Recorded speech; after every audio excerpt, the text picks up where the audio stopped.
Hello students, in this question it's given to us that students 1, 2 and 3, there are 3 students who are performing an experiment for measuring the acceleration due to gravity g using simple pendulum.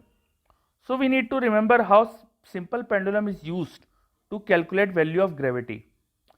The time period of a simple pendulum, if it is released with very small amplitude, then the time period of simple pendulum comes out to be 2 pi root over L by g. This formula can be used to determine the value of gravity, which is going to be 4 pi square L by t square. Now, in the question,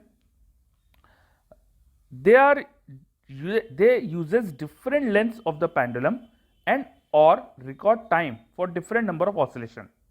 So here it is given that the number of oscillations for which they are recording time are different and the length of pendulum is different for 3 students 1, 2, 3.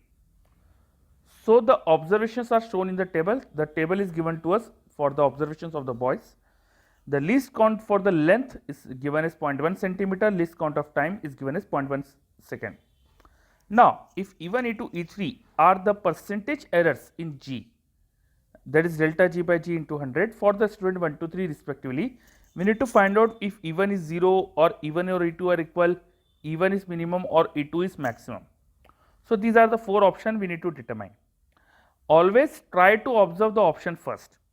Here we need to find out whether E1 is 0. No student, no one can give any result with 0 error. Hence, straight away I can say that this option is wrong.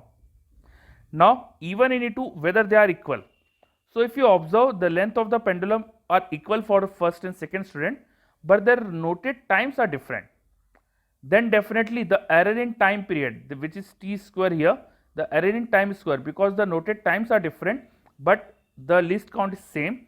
So, the error in the time will be different. Hence, it is not possible that E1 and E2 are creating same error. This option should be wrong. Now, I am left with 2 options, whether E1 is minimum or E2 is maximum. If you observe the options, the length of the pendulum is greater in first and second case, and the error in length delta L by L will be less if length is greater. Then definitely this first and second student are creating less error in length. This first and second students are creating less error in length. Okay. But if you observe the time period, the first student is measuring more time, hence the error in time delta t by t, which is going to be added 2 times for calculation of error in G, because there is a square term of time here. So error in time by first student will be least, because he is measuring time to be for 8 oscillation, which is going to be more.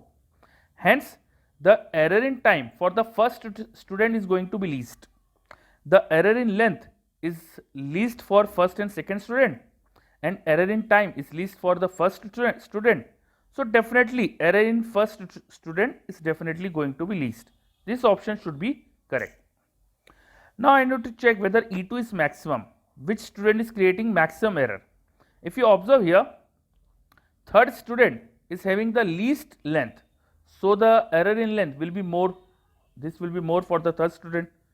And if you observe the time, this is also least for the third student. So third student is creating most error. So this option is wrong, which is saying that E2 is maximum.